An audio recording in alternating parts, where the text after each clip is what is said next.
Bismillahirrahmanirrahim. Assalamualaikum warahmatullahi wabarakatuh.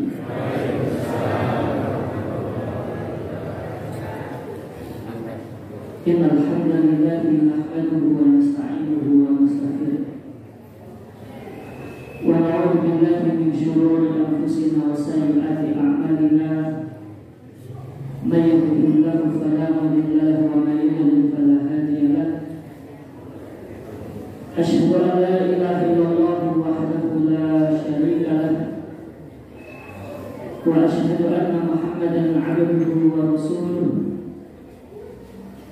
Qala Allah ta'ala fi kitabihil karim, a'udzu billahi minasyaitonir rajim. Ya ayyuhalladzina amanu taqullaha haqqa tuqatih wa la tamutunna illa wa antum muslimun. Wa qala Nabi sallallahu alaihi wasallam, ittaqillaha haitsu ma kunta wa asbi sayyi'al hasanata tamhuha wa khaliqin nas bi khuluqin hasan. Amma ba'd. Yang saya hormati pengurus cabang Muhammadiyah Kecamatan Blitar, yang saya hormati Bapak Ibu jamaah pengawasan anak pagi yang senantiasa dirahmati Allah Subhanahu wa taala. Pertama tentunya kita memanjatkan puja puji syukur kita kehadirat Allah Subhanahu wa taala yang pada kesempatan pagi tadi ini sejak setelah subuh tadi, kalau lipat yang tidak terlalu deras, tapi tadi dipatok sampai malam itu deras luar biasa. Tetapi itu insya Allah tidak mengurangi semangat kita untuk terus hadir di pengajian ahad pagi ini, yang insya Allah kita niatkan untuk terus meningkatkan kualitas iman dan takwa kita kepada Allah Subhanahu wa taala. Kedua kalinya sholawat dan salam marilah kita senantiasa sanjungkan kepada junjungan kita Nabi Agung Muhammad sallallahu alaihi wasallam, yang tentunya kita nantikan syafaatnya di yaumul qiyamah. Amin. Bapak Ibu yang dirahmati Allah Subhanahu wa taala, alhamdulillah di kesempatan pagi kali ini dan ini pertama kali di masjid ini saya dari insya Allah di pagi kali ini kita akan membahas salah satu tema yang agak berat sebetulnya, yaitu meraih ketenangan jiwa. Kenapa kemudian kita itu membahas tentang ketenangan jiwa? Karena aslinya Allah Subhanahu wa taala itu menciptakan manusia itu dalam hati yang tenang. Makanya kita sering mendengar ayat ya ayyatuhan nafsu mutmainnah irji'i ila rabbiki radiyatan mardiyah. Jadi aslinya manusia itu diciptakan dalam kondisi jiwa yang tenang. Makanya kemudian ketika kita dibangkitkan oleh Allah Subhanahu wa taala, itu harapannya juga kita memiliki jiwa yang tenang. Dan harapannya jiwa yang tenang itu bisa kita rasakan baik di dunia ini dan tentunya ketika kemudian kita sudah berada di hari akhir kelak. Tetapi yang namanya ketenangan itu memang butuh usaha. Jadi panjenengan Bapak Ibu biasanya kesalahan alam dunia itu biasanya kemerungsungnya apa? Kadang kita itu khawatir dengan kehidupan yang akan datang. Jadi kadang kita berpikir sesuk anakku ki anak dadi apa? Nanti namanya panjenengan ingkang gadah putra biasanya itu terus berpikir, kadang bahkan menungso itu seperti menjadi Tuhan. Kenapa? Kadang menentukan kehendak pribadi yang akhirnya kemudian di akhirnya tidak sesuai dengan yang diinginkan. Misalnya, aku tak nyekolah ke anakku di sekolah favorit, saking SD, SMP,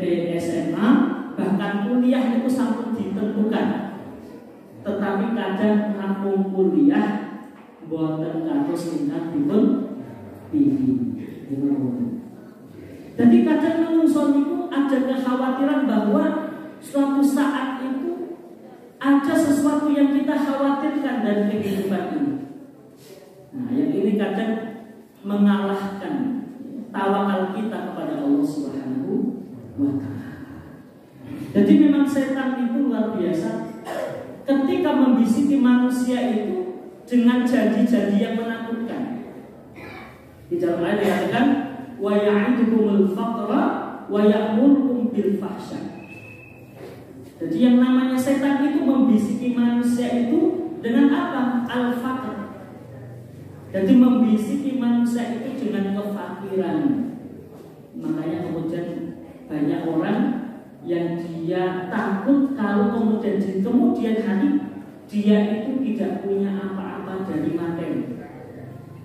Makanya sekarang luar biasa Rasulullah itu menggambarkan bahwa di akhir zaman, dan kita itu oleh Rasulullah disebutkan sebagai orang yang hidup di akhir zaman. Yang namanya akhir itu ya bentar lagi selesai. Cuma Allahu a'lam kapan kemudian selesai. Tetapi kita disifati sebagai orang-orang yang hidup di akhir zaman. Apa tandanya? Tandanya adalah ketika umat Islam itu sangat banyak. Jadi jumlah umat Islam itu banyak sekali. Bahkan alhamdulillahnya yang namanya populasi umat Islam di dunia itu semakin bertambah. Setiap tahun semakin bertambah. Bahkan kalau kita melihat di Amerika, di Eropa, itu jumlah umat Islam itu selalu bertambah. Tetapi yang kemudian menjadi kelemahan setiap orang Muslim adalah hubbud dunya wa karahiyatul maut. Yang disebut oleh Rasulullah sebagai penyakit wahan. Wahan itu adalah cinta dunia dan takut mati. Nah, maka inilah yang kemudian mendasari kita bagaimana kemudian hidup di dunia ini itu harus mengupayakan agar hati kita itu menjadi benar. Maka Bapak Ibu jamaah pengajian akhlak yang dirahmati Allah Subhanahu wa Ta'ala, maka kita coba akan memulai dari sini. Bagaimana kemudian hati kita itu bisa tenang? Yang pertama tentunya kita itu bisa tenang kalau kita senantiasa bersyukur kepada Allah Subhanahu wa Ta'ala. Karena ternyata kita itu tidak tenang merasa bahwa kita itu diberikan oleh Allah rezeki sedikit. Kadang kita itu melihat orang lain itu hidupnya lebih mapan daripada kita. Makanya di Facebook saya tuliskan sebagai judul Wang Sinawang. Wang Sinawang ini tiang meriksa tiang sanes itu rasanya kok luwih penak. Nek kula meriksa jilaku Masya Allah, Ahad, libur, Jawa itu malah tambah tenang. Soalnya nopo pas pray misalnya itu. Nah, kula pray Jumat, jadi Ahad itu tetap masuk kantor. Jadi Wang Sinawang mawon. Mungkin panjenengan meriksa kula nggih wah enak. Dina Jumat libur iso Jumatan luwih asik dan sebagainya. Dan kita pun melihat orang lain dengan profesi yang berbeda itu juga seakan-akan orang lain itu merasa lebih enak daripada kita. Dan sisi wong tani misalnya PNS wah enak ya, esok-esok dandanane lipit mangkat kerja tiap bulan itu gaji. Seorang buka lemah gitu. Tani sebaliknya kadang tiang itu saya berdekat orang PNS itu gak meriksa panjenengan wong tani niku rasanya kok penak banget ya. Orang dioyak-oyak waktu nih mangkat jam 09.00 yang barengmu, mangkat jam 10 yang barengmu, orang mangkat orang yang sing PNS itu terus jam 8 kok orang mangkat siap-siap awal gaji. Jadi hidup di dunia ini dasarnya adalah bagaimana kita itu bersyukur kepada Allah Subhanahu wa Ta'ala. Karena pepatah mengatakan yang namanya rumput tetangga itu selalu lebih hijau. Jadi nek delok tanggane kayane tanggane niku luwih enak niku mesti. Soalnya apa? Wang sinawang. Nah,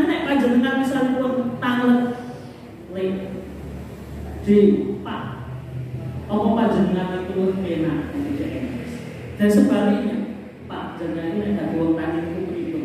Jadi kita sakit periksa diri gesang wonten alam donya niku dalam kondisi berbeda-beda, nanging kunci pun ini kita tansah bersyukur kepada Allah Subhanahu wa Ta'ala. Jadi kita itu hidup di dunia itu enteng saja. Apa yang kita punya, apa yang kita miliki itu disyukuri, maka itu insya Allah sudah sangat cukup. Itulah kunci ketenangan. Coba kalau kita melihat misalnya ICW yang dia membahas tentang korupsi. Dia mengatakan bahwa kenapa orang-orang itu korupsi? Paling banyak adalah para misalnya anggota DPR dan sebagainya itu korupsi, itu didorong karena keinginan istri. Kenapa keinginan istri? Karena memang kadang perempuan itu melihat tetangganya lebih, itu kadang lebih banyak daripada laki-laki. Jadi wong wedok itu kadang wis kumpul-kumpul bahas tonggone tuku motor anyar. Nah, akhirnya ketika ketemu sama suaminya agak apa nuntut, wah tonggone wis tuku motor anyar. Maka ini salah satu yang kemudian mengakibatkan orang itu dituntut untuk bisa memiliki seperti halnya dimiliki oleh tetangga dia. Ini yang kemudian menjadikan orang-orang yang tidak bersyukur kepada Allah, makanya kemudian dituntut bagaimana dia memiliki sesuatu yang lebih, yang kadang Allah itu belum mentakdirkannya. Makanya kemudian menghalalkan segala cara. Dan ini luar biasa. Jadi memang kita itu hidup di masyarakat sekarang itu memang secara global, secara dunia itu sudah dibentuk mindset kita itu menjadi seorang kapitalis. Jadi kita itu mindset kita itu sudah dibentuk sebagai orang yang kapitalis. Kapitalis itu apa? Kapitalis itu berusaha bagaimana mendapatkan materi sebanyak-banyaknya, tetapi kita sedikit mengeluarkan. Makanya kadang kita itu tidak sadar. Saya menetek dulu mungkin tidak terlalu banyak. Misalnya, sekarang banyak sekali toko-toko online, ya, aplikasi online yang itu bisa diakses oleh semua orang, tidak melihat di kota maupun di desa. Misalnya ada banyak kan aplikasi-aplikasi. Kalau kita belanja di seperti itu, maka kemana uangnya? Uangnya hanya numpuk kepada pengusaha-pengusaha itu. Padahal di sekeliling kita itu banyak sekali orang juga yang mengharapkan rezekinya dari toko maupun uang.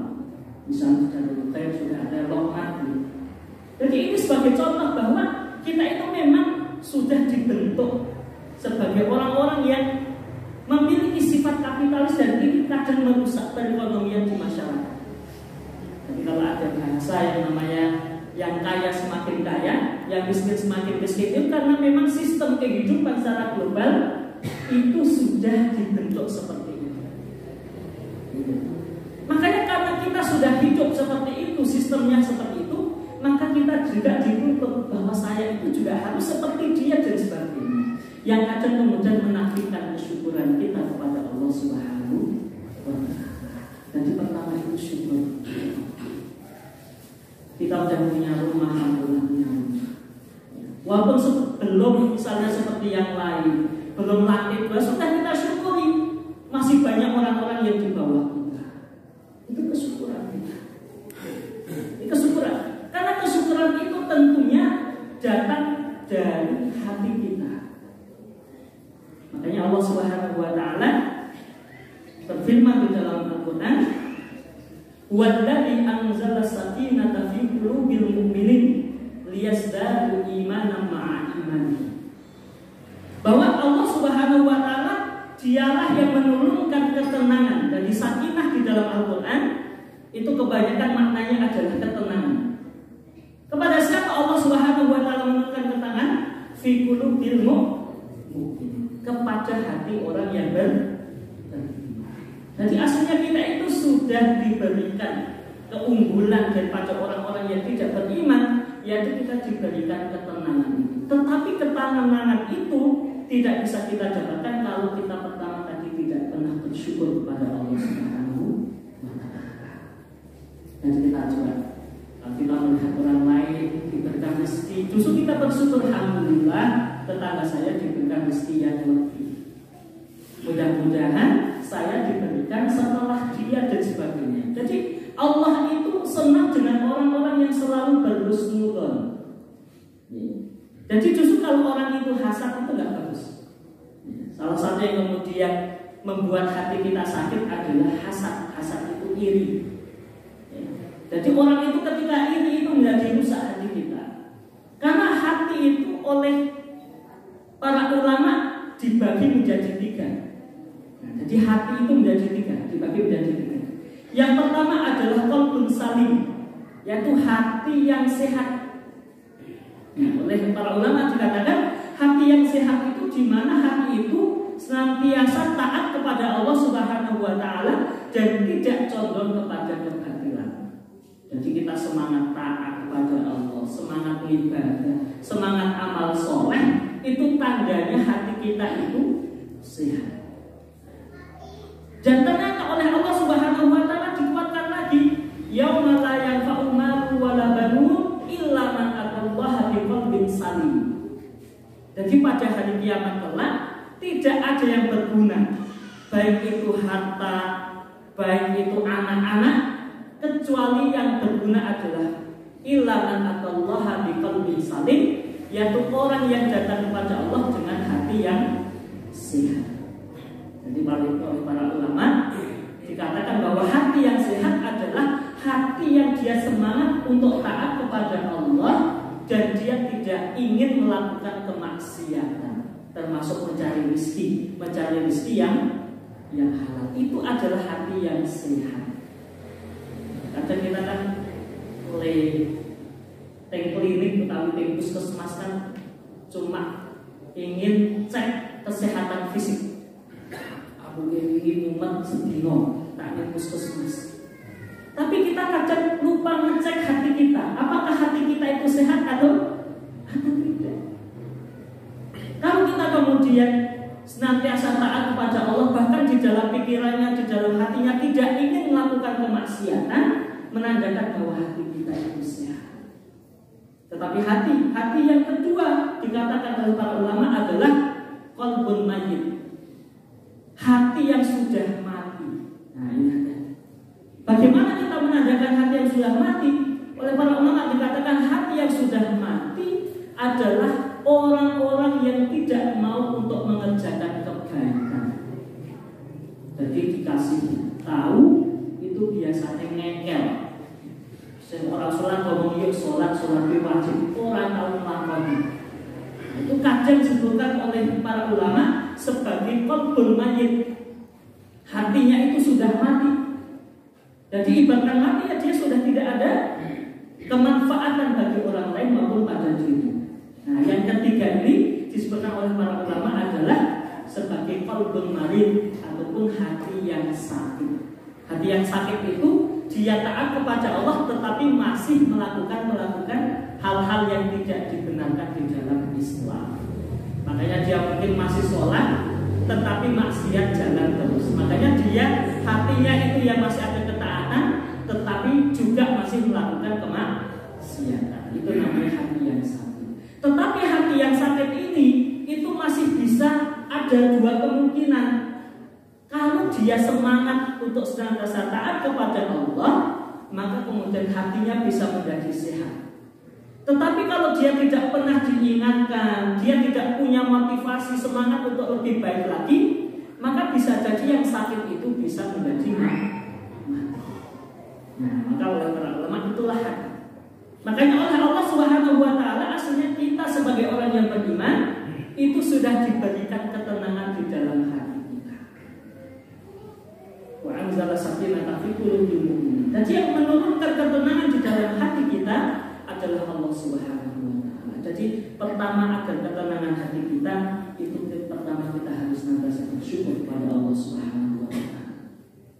Yang kedua adalah hal yang sangat penting yaitu senantiasa ingat kepada Allah Subhanahu wa Ta'ala. Jadi orang yang beriman pada Allah Subhanahu wa taala itu harus senantiasa membuktikan cinta kita kepada Allah itu dengan terus menyebut Allah. Saya dulu sudah menjelaskan. Sebagai contoh itu, kalau ada bapak-bapak cinta sama anak, itu biasanya kalau ada orang lain sering disebut namanya. Wah, anak saya itu sekolah pinter, neng omah kenalan, itu tanda cinta pada anaknya. Sama, yang sudah punya cucu itu biasanya cucunya itu lebih dicintai daripada anak. Ini katanya seperti itu, karena saya belum tidak cinta. Jadi kadang anak itu dengan mboknya kayak putunya lebih akeh daripada anak ini. Bahkan itu sering disebut-sebut. Makanya mbahnya anak-anak itu ketika ada tamu itu biasanya nyebut, wah anakku sekolah. Jadi semangat itu. Jadi dari taknya itu semangat. Kenapa? Karena cintanya pada cucu itu luar biasa. Sama, kalau kita ingin tenang itu, bagaimana kemudian kita juga sering menyebutkan nama Allah Subhanahu wa taala. Allah Subhanahu wa taala menjelaskan dalam sebuah ayatnya, alladzina amanu wa tatma'innu qulubuhum bi dzikrillah. Ala bi dzikrillah tatma'innul qulub. Dan orang-orang yang beriman itu hatinya tenang. Dengan apa tenang? Bi dzikrillah. Dengan senantiasa ingat kepada Allah Subhanahu wa taala. Ala bi dzikrillah tatma'innul qulub. Dan ketahuilah bahwa dengan kita ingat kepada Allah, maka hati kita akan tenang. Jadi ingat pada Allah itu sebagai kunci ketenangan di dalam jiwa kita. Jadi panjenengan monggo berusaha.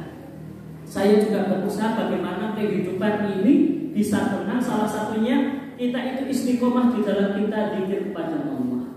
Jadi zikir kepada Allah itu dengan banyak cara. Panjenengan setiap kegiatan, tidak wonten sabir, misalnya kali takbir Allah, itu termasuk cara kita zikir kepada Allah. Bahkan kalau kita mengikuti sunnah itu, kalau kita turun, nah, kalau di gunung itu kan ada tanjakan, ada turunan, tapi kalau di daerah atas kan, itu kalau kita naik kita bertakbir Allahu Akbar. Jadi sambil jalan kita Allahu Akbar, Allahu Akbar, Allahu Akbar. Kalau turun kita mengucapkan Subhanallah, Subhanallah, Subhanallah. Itu adalah cara kita berzikir kepada Allah dan itu sesuai dengan sunnah Rasulullah. Jadi kita kalau naik ke atas, ya, nadaan jalan ke atas itu takbir, kalau jalan ke bawah itu tasbih. Itu termasuk sunnah yang luar biasa. Maka itu yang akan membuat hati kita itu menjadi tenang. Bahkan kalau ada orang-orang yang dalam hidupnya itu tidak pernah zikir kepada Allah. Zikirnya kadang kalau pas ada susahnya saja. Utang ditagih lagi, ya Allah, salahku ke apa? Ujuk-ujuk esok mesti tagih misalnya. Jadi kita nyebut nama Allah itu kalau dalam kesusahan. Ada nggak yang seperti ini? Tanya. Kalau pas sehat tidak pernah menyebut Allah, tetapi pas sakit, masya Allah, loro ya Allah, untuk kok loro terus dan sebagainya. Jadi kadang kita menyebut Allah itu kalau dalam rasa kesusahan, rasa sedih, itu baru kita ingat kepada Allah. Padahal yang namanya ingat kepada Allah itu harus dilakukan setiap hari. Makanya luar biasa kalau ada orang yang sudah membiasakan itu. Jadi bangun tidur ingat ya Allah masih diberikan kesehatan. Berdoa alhamdulillahilladzi ahyana ba'dama amatana wa ilaihi nusyur. Kemudian bismillah, ya, ambil air wudhu, kemudian sholat tahajud dan sebagainya. Itu luar biasa akan membuat hati kita itu menjadi tenang. Dan salah satu tanda orang yang bisa istiqomah di dalam zikir kepada Allah, salah satunya adalah kalau dia sudah membiasakan sholat tahajud, membiasakan sholat duha. Kalau dia tidak melakukan itu, rasa hati kita itu tidak tenang atau ada yang kurang. Kok gimana ini kaya orang sing kurang? Dan ternyata aku mau tangi subuh, mau tahajud. Itu menandakan bahwa kita itu sudah istiqomah di dalam kita berzikir maupun kita ibadah Allah. Tetapi kalau kita itu nggak ada pengaruhnya, wis tahajud tahajud orang pengaruh dalam kehidupan, ini kemudian harus kita benahi dalam kehidupan. Makanya oleh para ulama itu sholat duha itu berbeda pendapat. Sebagian ulama mengatakan sholat duha itu sebagai pengganti sholat tahajud. Jadi malamnya nggak tahajud, gantinya sholat duha. Makanya sebagian ulama kalau sudah tahajud itu nggak duha. Kenapa? Duha itu pengganti dari tahajud. Walaupun sebagian yang lain mengatakan sholat duha itu syariat sendiri dan dia bukan pengganti sholat tahajud. Kenapa kemudian kita kalau mengambil yang pertama, kenapa sholat duha itu menjadi pengganti? Harapannya kemudian seperti tahajud itu bisa dilakukan secara istiqomah. Maka zikir kepada Allah. Bahkan Rasulullah menggambarkan perumpamaan orang yang zikir, yang ingat pada Allah sama enggak itu seperti apa? Masalul ladzi yadhkuru rabbahu wal ladzi la yadhkuru rabbahu masalul hayy wal mayyit. Perumpamaan orang yang ingat kepada Allah dan orang yang tidak ingat kepada Allah itu seperti orang yang hidup dan orang yang mati. Kan perbedaannya sangat jauh sekali. Rasul mengatakan di dalam mukadimah kitab Hisnul Muslim. Jadi kalau anak pondok biasa tahu Hisnul Muslim itu adalah zikir atau doa harian yang harapannya dihafalkan oleh setiap muslim. Maka di mukadimah itu dikatakan masalul ladzi yadhkuru rabbahu walladzi la yadhkuru rabbahu masalul hayy wal mayyit. Jadi yang namanya orang yang ingat pada Allah, yang zikir kepada Allah, dan orang yang tidak pernah zikir itu seperti orang yang hidup dan orang yang mati. Nah, maka kita coba muhasabah. Berarti aku selama ini kayak wong orang tahu ingat Gusti. Maka inilah bagaimana perumpamaan. Makanya dulu ketika para sahabat itu ketika belajar kepada Rasulullah itu yang ditanya itu kadang hal-hal yang sepele. Ya Rasulullah, bagaimana saya itu bisa mengucapkan sesuatu yang mudah tetapi pahalanya banyak. Nah, kalau sekarang kok takon kok masalah kayak ngono kan gitu. Maka Rasulullah SAW mengatakan khafifatani fil lisan kalimat sakilatani fil mizan. Dua kalimat yang mudah diucapkan tetapi berat di timbangan. Apa? Subhanallah wa bihamdihi subhanallahil.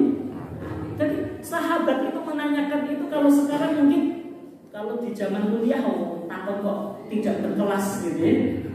Tetapi begitulah para sahabat bertanya kepada Rasulullah, mencari ilmu dari Rasulullah itu dengan pertanyaan-pertanyaan yang itu kadang simpel tetapi manfaatnya luar biasa. Ada lagi orang yang datang pada Rasulullah, ya Rasulullah, quli fil islami qawlan la as'alu ahadan ghairaka. Ya Rasulullah, berikan satu wasiat di dalam Islam ini. Setelah saya tanya pada engkau, saya tidak akan tanya kepada yang lainnya. Rasulullah mengatakan, qul amantu billah tsumma istaqim. Katakanlah bahwa aku beriman dan istiqomalah dalam keimanan. Itu sepele, tetapi bagi Rasulullah ini adalah modal terbesar di dalam hidup ini. Iman sama istiqomah. Termasuk keistiqomahan kita di dalam zikir kepada Allah Subhanahu wa taala. Maka termasuk waktu yang sangat bagus digunakan kita untuk istiqomah di dalam zikir adalah waktu sahur. Waktu sahur itu oleh para ulama dikatakan sulusul lail al-akhir, sepertiga malam terakhir. Jadi ini adalah waktu yang sangat bagus digunakan untuk zikir kepada Allah. Di dalam hadis yang sangat populer, yang sangat terkenal, yang sering dibacakan oleh para dai, oleh para ustaz, sab'atun yudhilluhumullahu fi dhillihi yauma la dhilla illa dhilluh. Ada 7 golongan yang akan mendapatkan naungan dari Allah di mana tidak ada naungan kecuali dari Allah. Rasulullah mengatakan, rajulun dzakarallaha khaliyan fa fadat 'ainahu. Yaitu orang yang berzikir kepada Allah di waktu khaliyan. Khaliyan itu dalam bahasa Arab artinya kosong. Jadi panjenengan sak dari subuh niku saking sari niku adalah waktu oleh Rasul disebut khaliyan, waktu yang kosong. Kenapa kosong? Karena kita jauh dari hiruk pikuk, dari kebisingan, dari kesibukan dunia. Jarang ada orang nyangkul itu jam 3 pagi, kan jarang. Kalau ada luar biasa. Walaupun dulu saya ketika masih di rumah SD, itu ada satu orang ini aneh di desa saya. Dia itu berangkat ke sawah itu jam 2 pagi. Jadi dari supaya nanti yang lewat kok enak yang macul. Diparani ternyata memang setiap harinya itu dia nyangkulnya itu sebelum subuh. Itu ada. Padahal di situ adalah waktu di mana kita itu sudah lupakan sejenak masalah dunia. Walaupun kita itu tidak boleh meninggalkan dunia tadi. Jadi cinta dunia itu artinya kemudian ambisi semua hidup ini untuk dunia, ini yang tidak benar. Kalau kita kemudian berpikir tentang dunia, tentang masa depan, itu justru dalam Islam itu dituntut. Walatan sanasi baka. Jangan kita itu melupakan yaitu nasib kita di dunia itu. Masa depan kita seperti apa itu boleh kita pikirkan, tetapi tidak boleh kemudian kehidupan ini hanya ambisi kita untuk dunia. Itu yang makanya ulama itu apa? Dikatakan, ya Allah, jadikanlah dunia itu di tangan saya dan jangan taruh dunia itu di dalam hati. Artinya apa? Ya kita punya materi, punya duniawi, tetapi tidak menjadi ambisi dalam hati. Dan itu yang dilakukan oleh para ulama. Maka Abdurrahman bin Auf itu orang kaya apa? Seorang sahabat. Itu kalau sekali infak itu pernah 100 unta beserta isinya. Saat Thailand sangat krisis, beliau itu menginfakkan 100 unta beserta isinya. Satu unta itu kalau kita hargai sekarang itu seperti hanya sapi yang mungkin di angka 20 sampai 30 juta. Kali 100 beserta isinya. Berapa M saja sekali infak. Itu yang dilakukan oleh Abdurrahman bin Auf. Rasulullah tidak mengharapkan Abdurrahman bin Auf semua uangnya dikeluarkan untuk infak tapi kemudian nggak punya. Itu tidak. Silahkan. Yang penting digunakan untuk kebaikan. Utsman bin Affan itu juga seorang miliarder kalau sekarang. Makanya kan sekarang banyak sekali wakaf-wakaf para sahabat yang masih ada di Madinah maupun di Mekah, termasuk sumur. Ya. Itu dulu wakaf para sahabat sampai sekarang masih dikelola dengan baik. Jadi mereka tahu bahwa kekayaan itu boleh. Bahkan di dalam doa kita sering kita dengar Allahumma inni as'alukal huda wat tuqa wal afafa wal ghina. Apa ghina? Ghina itu artinya adalah cukup ataupun kaya. Jadi kita minta pada Allah menjadi orang yang berkecukupan, bahkan orang kaya. Tetapi kekayaan itu kemudian tidak merusak di dalam hati kita. Coba bayangkan, kalau kita itu punya materi tetapi masuk dalam hati. Dan ini kadang menjadi sesuatu yang biasa. Panjenengan beli mobil baru, kemudian belum punya garasi. Kira-kira setiap malam dikemuli apa bukan? Besok dibeli, isi murah atau hilang kan gitu. Jadi pikiran kita itu fokus kepada materi. Kenapa? Karena itu yang kemudian masuk di dalam hati kita. Sama kita juga punya motor baru. Ketika ke Wonosari ke pasar, harus parkir aman orang begini. Jadi hati kita itu sibuk dengan apa? Dengan materi. Walaupun itu adalah manusiawi, kita khawatir dengan apa yang kita punya. Makanya kalau Ali bin Abi Thalib itu ditanya radhiyallahu anhu bahwa kalau kita itu punya ilmu, maka ilmu itu akan menjaga kita. Tetapi kalau kita punya harta, justru kita yang harus menjaga harta. Nah, makanya ini pentingnya orang yang berilmu. Itu insya Allah ilmu itu yang akan menjaga kita. Tetapi kalau kita yang dimiliki hanya harta, maka hidup kita akan fokus kepada harta. Makanya biasakan tadi doa para sahabat, para tabi'in adalah ya Allah, berikanlah dunia itu di tangan saya dan jangan jadikan harta itu di dalam hati saya. Jadi inilah yang kemudian kadang membuat hati kita tidak tenang karena kita terlalu fokus terhadap prinsip. Ya ini kemudian oleh para sahabat. Ketika Abdurrahman bin Auf misalnya disebutkan oleh Rasulullah, besok Abdurrahman bin Auf itu akan masuk surga. Tetapi karena hartanya itu sangat banyak, maka ke surganya itu dengan cara merangkak. Karena hisabnya lama bagi merangkak, tetapi tetap masuk surga. Ya, dijamin masuk surga. Maka kemudian Abdurrahman bin Auf merasa sedih. Ya, saya masuk surga, tetapi kenapa tidak seperti kilat yang cepat sekali, tetapi kenapa merangkak? Maka kemudian beliau mengambil hartanya sangat banyak, kemudian diinfakkan, dan seperti itulah para sahabat-sahabat Rasulullah SAW. Nah, maka kita mencoba di waktu pagi hari, kholian, di waktu pagi hari itulah kita bermunajat kepada Allah. Dan lebih dari itu bukan hanya kita dzikir sholat, tetapi oleh Rasul dikatakan fafadat aina, maka dia berzikir kepada Allah dan juga dia meneteskan air matanya ketika bermunajat kepada Allah Subhanahu wa Ta'ala. Coba panjenengan diemoten, panjenengan mulai nangis apa? Nah, lali kan? Iya, kayak cilik malah. Padahal Rasulullah mengatakan rajulun dzakarallaha khaliyan fafadat ainahu. Orang yang berzikir kepada Allah di waktu sahur itulah kemudian dia meneteskan air matanya. Jadi kadang kita meneteskan air mata itu sudah sangat lama. Makanya kita mencoba membuat hati kita itu menjadi layyin itu halus. Kalau diingatkan kita terlalu, kalau kita mendengar ayat Allah, ya, maka kita apa? Merasa bergetar hati kita. Maka inilah yang tanda-tandanya orang yang beriman pada Allah Subhanahu wa Ta'ala. Maka kita ingat pada Allah, zikir pada Allah itu dilakukan setiap saat. Terkhusus adalah di waktu sahur. Jadi dengan kalimat-kalimat thayyibah apapun itu insya Allah akan membuat hati kita itu menjadi layyin itu menjadi tenang, menjadi halus. Maka perumpamaan seperti halnya pohon. Kalau pohon seperti itu, biar dia itu tidak jatuh ataupun roboh karena angin, itu harus punya akar yang kuat. Di dalam Al-Quran, perumpamaan pohon yang akarnya kuat adalah orang yang senantiasa mengamalkan atau melafazkan kalimat-kalimat thayyibah.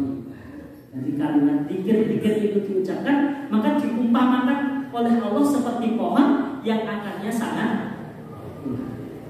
Maka kalaupun ada musibah, walaupun ada kesusahan yang datang pada kita itu tegar, kita itu siap. Ya, insya Allah ini sebagai ujian dari Allah. Oh, ini sebagai cara saya ditingkatkan derajatnya oleh Allah. Coba, di zaman ini jarang seperti Ummu Salamah. Ummu Salamah itu adalah istrinya Rasulullah. Dulu ketika sebelum nikah sama Rasulullah, ketika masih sama Ummu Salamah, beliau itu ketika suaminya itu keluar rumah bekerja, itu anaknya meninggal di rumah, bapaknya nggak tahu. Ketika bapaknya pulang itu tidak langsung, Pak, anak itu mati, itu diam, masih menjamu melayani suaminya seperti biasa. Baru setelah dilayani baru ngomong, Pak, Allah itu sedang uji kita, anak kita itu diambil oleh Allah. Bayangkan. Kalau sekarang kan sudah nggak mungkin orang seperti ini. Itu Ummu Salamah, istri Nabi itu ketika diberikan ujian itu masih sabar, masih melayani suaminya, tidak langsung gugup macam-macam. Itu adalah ujian dari Allah. Ini yang kadang kemudian di dalam kehidupan kita yang sudah jauh dari apa yang telah dicontohkan oleh para sahabat, ya, oleh Rasulullah SAW. Maka kita membiasakan di dalam kehidupan ini selalu ittiba. Ittiba itu adalah mengikuti apa yang telah dilakukan oleh Rasul. Bukan hanya dalam masalah ibadah. Jadi yang kita dengar itu syarat amal itu diterima itu dua, yaitu yang pertama ikhlas, yang kedua mutaba'ah. Mutaba'ah itu ikut Nabi. Ikut Nabi itu bukan hanya sekedar masalah ibadah, tetapi keseharian kita. Misalnya Nabi itu biasanya siwak gosok gigi. Apakah kita setiap bangun tidur gosok gigi atau tidak? Itu adalah hal yang sangat mudah kita lakukan. Yang paling mudah lagi apa? Senyum sama orang lain. Rasulullah mengatakan tabassumuka fi wajhi akhika shadaqah. Jadi kita senyum sama termasuk sedekah. Coba bayangkan berapa sedekah yang sudah saya lakukan selama di sini. Itu luar biasa. Panjenengan ketemu sama tetangganya, Assalamualaikum, senyum. Itu sudah menjadi sebuah sedekah, dan itulah yang dilakukan oleh Rasulullah.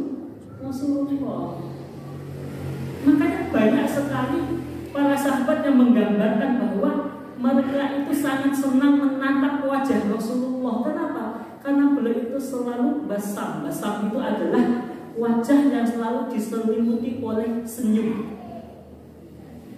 Jadi bahasa Makassar, kepercayaan orang Makassar, kalau orang yang banyak senyum itu akan banyak rezeki. Aslinya ini mengambil dari hadis tadi, bahwa ketika kita senyum itu bersedekah. Artinya sedekah itu kan selama ini seperti hanya materi, seperti uang, sedekah uang gitu. Makanya kalau kita itu sedekah, maka kemudian akan banyak materi. Itu kepercayaan orang-orang Makassar, orang Bugis seperti itu. Nah, maka mencoba untuk menjadi tenang hati kita adalah selalu berzikir kepada Allah Subhanahu wa Ta'ala. Yang ketiga yang tidak kalah penting adalah kita mencoba terus istiqomah di dalam membaca Al-Quran. Maka di dalam sebuah ayat Allah Subhanahu wa Ta'ala berfirman, ya ayuhan nasu qad ja'atkum mau'izatun min rabbikum wa shifaa'un lima fis sudur. Wahai orang-orang, qad ja'atkum mau'izah, maka telah datang kepada engkau mau'izah, yaitu nasihat-nasihat berupa ayat-ayat Al-Quran yang jumlahnya ada 114 surat. Apa fungsinya? Wasyifaun. Selain mau'idhah ataupun nasihat, yaitu wasyifa, yaitu obat lima fisudur untuk hati kita. Jadi obat hati kita adalah bukan hanya obat-obat resep dari dokter, tetapi obat hati adalah Al-Quran. Di dalam ayat yang lain Allah Subhanahu wa Ta'ala berfirman, wa nunazzilu minal Qur'ani ma huwa syifaa'un wa rahmatun lil mu'minin. Dan kami turunkan kepada kalian Al-Quran sebagai obat dan juga sebagai rahmat bagi orang-orang yang beriman kepada Allah Subhanahu wa Ta'ala. Maka ada seorang ulama yang meminta muridnya itu mengambil air, tetapi bukan dengan ember, bukan dengan kayu, tetapi diminta untuk mengambil air itu dengan keranjang. Bisa dibayangkan, cukup banyu pas ketiga saat mati sumure asar sekali tapi nggak keranjang. Benar-benar tuking dia tasnya nopo.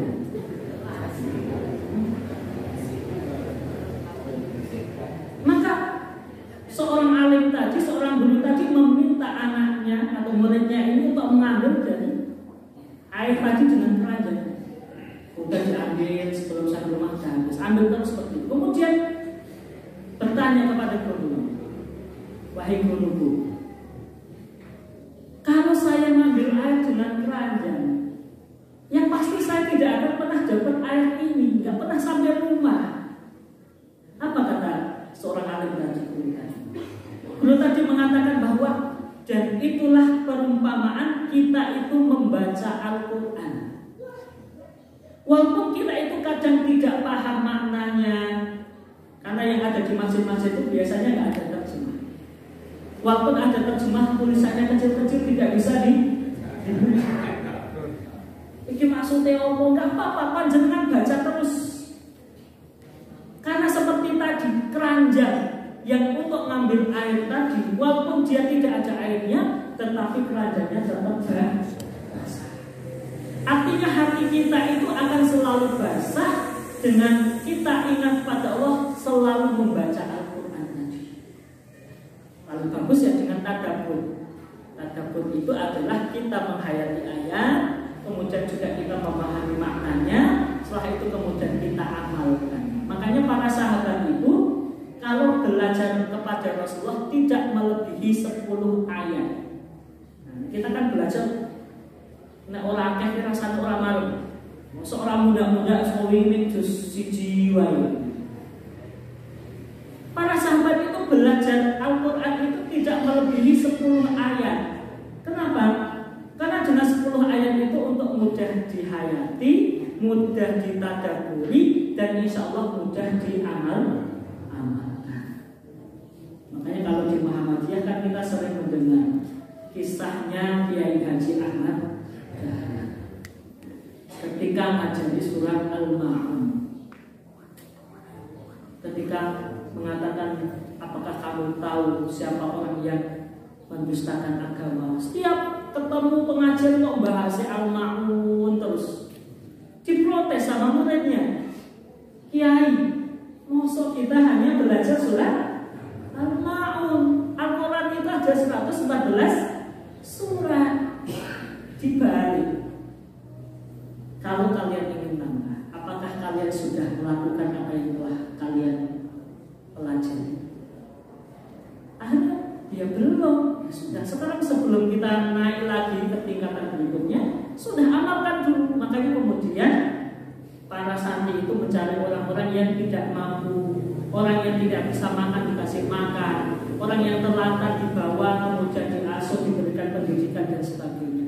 Makanya kemudian di Muhammadiyah itu ada majelis yang kemudian membidangi masalah sosial. Makanya muncullah panti asuhan di banyak sekali cabang. Maka kalau dulu di tahun 2000 awal itu hampir cabang itu punya panti.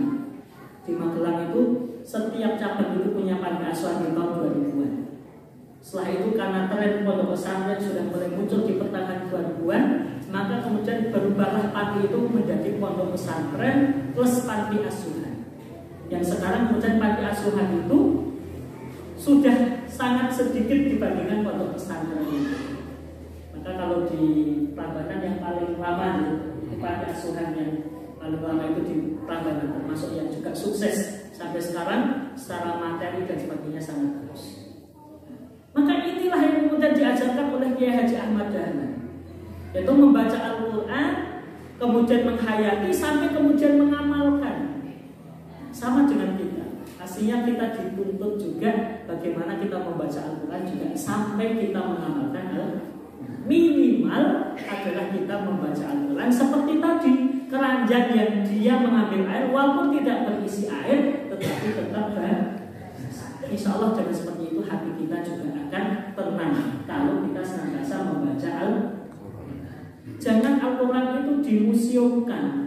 Pensiun orang poso, pensiun di lemari itu. Saya sudah mulai masuk project tanggal 2 besok kan tanggal 1 project. Nah project itu dan saya Quran ini saya butuh buat dipangan rakyat. Rakyat tuku meneh kan. Nah di Gunung Kidul itu kalau kayunya itu nggak tua itu biasanya dimakan rakyat lemari-lemari. Nah kalau ada bukunya, nah, buku saya seperti ini tuh karena tertembus dan selesai kuliah itu nggak tahu sudah ada yang kemakan separuh dan karena ditumpuk di lemari. Kadang kita juga sama. Jadi yang namanya Al-Quran itu pensiun kalau nggak puasa. Kalau puasa lagi dibuka, ya minimal khatam sekali lah dalam puasa sudah. Setelah itu tutup lagi, buka lagi tahun berikutnya. Kadang seperti itu. Padahal, masya Allah sekarang itu dengan banyaknya metode menghafal Al-Quran itu bahkan ada orang 60 tahun sudah umur 60 tahun itu dengan metode khusus dia bisa menghafalkan Al-Quran 30 juz. Makanya kemarin Ustaz Adi Hidayat lewat PP Muhammadiyah memberikan kepada pondok pesantren kitab yang berjudul metode tahfidz. Dari PP Muhammadiyah coba ditanya kemarin juga dapat 300 ada 2 jilid dapat 300. Jadi itu Ustaz Adi Hidayat menuliskan kitab yang dia membahas tentang cara kita menghafal Al-Quran. Itu dibagikan pondok pesantren gratis. Nah itu, jadi nanti bisa menghubungi Ustaz Zainal HKI. Jadi itu cara kita menghafal Al-Quran walaupun sudah tua itu bisa. Di Surabaya itu pensiunan dosen itu menghafal Al-Quran sejak 60 tahun ternyata bisa hafal 30 juz. Makanya Al-Quran itu adalah sesuatu yang sangat mudah. Untuk apa? Lidzikri kata Allah. Untuk mengingatku. Jadi cara mudah untuk mengingat Allah yaitu dengan membaca Al-Quran. Nah, itu yang ketiga. Yang keempat, yang ini kemudian harus kita ingat adalah agar kita itu selalu tenang. Salah satunya dengan kita khusyuk sholat. Rasulullah itu beraktivitas seperti biasa, layaknya manusia biasa. Aktivitas pagi sudah berjualan dan sebagainya. Tetapi ketika beliau itu sudah capek ya dalam aktivitasnya dengan urusan-urusan duniawinya, urusan dakwah, apa yang dikatakan oleh Rasulullah SAW pada Bilal? Belum mengatakan ya Bilal, arihni bis sholah. Wahai Bilal, berikanlah ketenangan padaku atau istirahatkanlah aku dengan sholat. Jadi sholat itu sebagai tempat di mana Rasulullah itu istirahat, Rasulullah itu tenang sejenak dari masalah-masalah duniawi dan juga masalah dakwah. Jadi sholat itu adalah waktu di mana kita itu bisa menenangkan diri kita. Tetapi sebaliknya kadang kita justru di sholat itu adalah waktu-waktu kita itu memikirkan masalah-masalah dalam kehidupan. Jadi Rasulullah menganggap sholat itu sebagai tempat untuk rohah, untuk istirahat. Makanya mengatakan ya Bilal arihni bis sholat. Wahai Bilal, istirahatkanlah aku dengan sholat. Makanya kalau dulu ada istilah yang namanya sholat hajat. Sholat hajat itu kalau kita punya hajat apapun kita sholat. Bahkan para ulama sebelum tidur itu biasanya sholat 2 rakaat. Untuk apa? Bermuhasabah. Setelah itu bermuhasabah. Hari ini saya melakukan apa? Kesalahan apa yang saya lakukan? Kalau saya salah kepada orang lain, maka saya harus minta maaf kepada orang tersebut. Itu yang dilakukan oleh para ulama-ulama. Makanya ulama-ulama kita itu membiasakan kehidupan mereka seperti hanya Rasulullah. Rasulullah itu setelah Isya istirahat sejenak, setelah itu kemudian sholat sampai subuh. Kenapa? Karena meyakini bahwa sholat itu sebagai tempat kita untuk istirahat.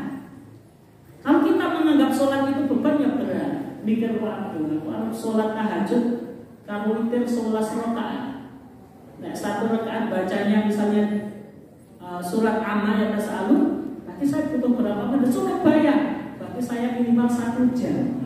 Sama seperti hanya kita kalau tarawih itu. Kalau mau berangkat ke masjid ini siapa imamnya ya? Nah, kalau imamnya bacanya panjang saya tak izin dulu. Nah, gitu. Kenapa? Karena kita belum merasakan bahwa sholat itu sebagai tempat kita untuk menenangkan hati kita. Abu Bakar As-Siddiq radhiyallahu anhu itu kalau sholat itu selalu menangis. Makanya di dalam syariat sholat itu kalau kita mendengarkan ayat-ayat yang membahas tentang akhirat, apalagi membahas tentang azab, maka kemudian disunahkan kita untuk ta'awud. Kenapa? Karena memang kita itu hidup di dunia itu membiasakan bahwa ingat tentang akhirat. Makanya Abu Bakar As-Siddiq ketika dibayar sebagai seorang khalifah, banyak sekali orang-orang yang tidak mau terima. Makanya kemudian muncul Nabi baru. Kemudian orang yang murtad juga banyak. Kenapa? Karena mereka meragukan kekhalifahan Abu Bakar. Abu Bakar itu kalau sholat nangis, mosok jadi pemimpin. Apa bisa jadi pemimpin mau sholat nangis? Makanya banyak orang yang murtad di zamannya Abu Bakar. Banyak orang yang tidak mau membayar zakat. Mereka mengatakan beda. Dulu kalau zaman Nabi kita didoakan oleh Nabi. Kalau sekarang sudah nggak ada Nabi, ngapain kita zakat lagi? Makanya kemudian Abu Bakar dengan tegas melawan orang-orang yang keluar dari Islam, yang murtad, dan juga memerangi orang-orang yang tidak mau membayar zakat.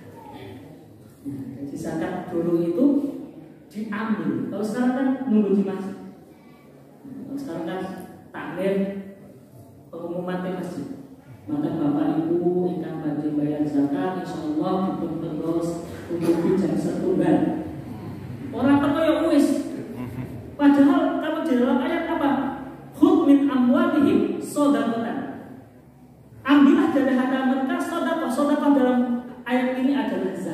Jadi zakat itu diambil dulu. Makanya kalau ada orang yang kira-kira dia mampu, kemudian dia bisa membayar zakat mal, itu didatangi. Kalau sekarang mungkin di Muhammadiyah ada lazisnya, itu membuat program seperti itu bagus. Dan itulah ajaran yang dilakukan oleh Rasulullah. Jadi zakat itu didatangi ke rumah.